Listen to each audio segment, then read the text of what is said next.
Jangan diutek-utek lagi sonnya. Semakin membengung ini. Coba ekone dikurangi. Pakai standar kiai ngaji, jangan standar artis nyanyi. Ya, jangan terlalu membengung. Ekonya turunin. Nah itu manusia. Tugasnya berat mas. Ini tukang sonnya denger nggak sih ya? Ya, jangan membengung-bengung. Hilangkan ekonya, ekone diturunin. Kayak awal tadi itu loh enak. Saya yang ngaji juga capek lama-lama kalau terlalu membengung. Nah udah gini enak belum? Terdengar? Nah gini. Jadi jangan seleranya tukang son. Seliranya pendengar jamaah ya. Nah itu. Nah karena manusia ini paling kuat, jangan sampai lupa kalau pulang innalillahi wa inna ilaihi rajiun. Makanya kemudian dikirim Nabi untuk mengingatkan. Selalu dikirim. Setelah Nabi Adam dikirim Nabi Idris. Umat Nabi Idris nggak percaya lagi sudah, karena sudah lahir di dunia. Nabi Nuh anaknya sudah nggak percaya. Nabi Hud keluarganya nggak percaya. Nabi Soleh untanya dipotong sama umatnya. Lebih ekstrim ketika Nabi Ibrahim. Nabi Ibrahim lebih ekstrim. Kenapa? Sudah ada manusia mengaku sebagai Allah, namanya Namrud. Maka itulah awal kemudian Nabi Ibrahim berpikir, selain firman Allah, manusia harus diingatkan kembali tentang sejarah manusia. Makanya Nabi Ibrahim harus mencari apa? Mencari jejak-jejak orang yang menyembah Allah, untuk mengingatkan bahwa nenek moyangmu dulu itu penyembah Allah. Makanya Nabi Ibrahim berjalan mencari jejak-jejak orang menyembah Allah. Bawa istrinya, bawa anaknya, berjalan mencari petilasan, kalau dalam bahasa orang sekarang mencari makom atau petilasan. Ketemulah petilasan itu, ternyata sudah runtuh. Itu bekas-bekas orang menyembah Allah pertama kali sudah runtuh. Di mana? Di lembah yang namanya Bakkah, yang kemudian dikenal dengan nama Makkah. Maka dibangun ulang petilasan itu. Jejak-jejak yang runtuh itu ditata ulang sama Nabi Ibrahim. Makanya jejak itulah yang disebut inna awwala baiti wudi'a linnasi lalladzi bi Bakkata mubarakah, disebut Ka'bah. Terus di situ Nabi Ibrahim berdoa, Rabbana inni askantu min dzurriyyati biwadin ghairi dzi zar'in inda baitikal muharram. Rabbana liyuqimus sholata faj'al af'idatan minan nasi tahwi ilaihim warzuqhum minas tsamarati la'allahum yashkurun. Akhirnya tempat itu diabadikan menjadi petilasan Nabi Ibrahim, dikenal dengan nama Makom Ibrahim.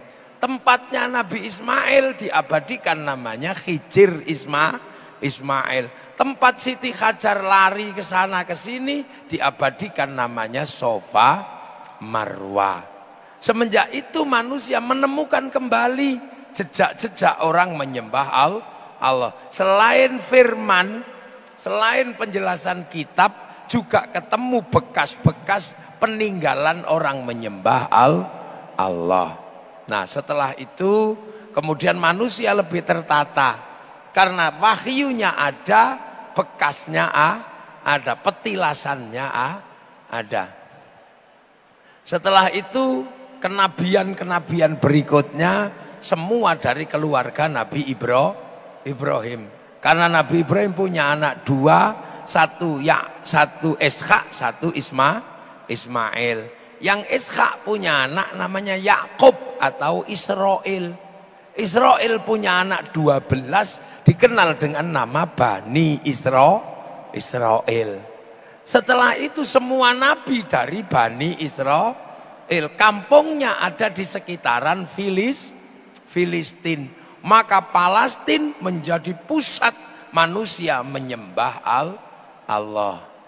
Itu makanya semua nabi dari Bani Israel. Tapi atas kehendak Allah, karena ini terakhir manusia akan diingatkan, maka selain mengembalikan, mengutus nabi terakhir, juga Allah mengembalikan manusia kepada situs pertama. Dikembalikan lagi kepada Makkah, tidak lagi di Baitul Maqdis. Ibarat roda berputar, itu sudah sampai pada titik terakhir, maka kemudian nabi terakhir diutus di tanah Makkah. Nah, karena nabi terakhir diutus di tanah Makkah, maka Allah menyebutkan laqad ja'akum rasulun min anfusikum. Aku kirim utusan kepadamu dari bangsa Arab. Orang Arab tidak pernah mengerti bahwa akan ada nabi dari Arab, karena selama ini nabi itu dari Bani Israel. Makanya yang Bani Israel juga nggak yakin, mosok ada nabi dari bangsa selain Bani Israel.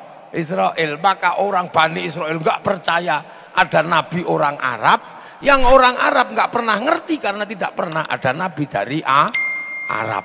Nah ini, makanya Rasulullah jadi nabi di Arab nggak dikenal, karena belum pernah ada orang Arab jadi nabi. Selama ini nabi itu Bani Israel, yang Bani Israel juga nggak percaya. Itulah yang menyebabkan makanya pengikut Bani Israel tidak mau ikut Nabi Muhammad. Hasilnya apa? Umatnya Nabi Isa bertahan sampai hari ini, umatnya Nabi Musa bertahan sampai hari ini. Akhirnya ketika Nabi Muhammad jadi nabi, punya agama Islam, harus ketemu dengan umatnya Nabi Isa, umatnya Nabi Musa, ketemu dengan Yahudi, ketemu dengan Nasrani, ketemu dengan Islam. Jadi ini yang harus kita pahami. Makanya Nabi Muhammad ketika jadi nabi tetap komplit. Yang sisa Nasrani, Yahudi ada, Islam ada. Akhirnya lahirlah kesepakatan lakum dinukum waliyadin. Bahkan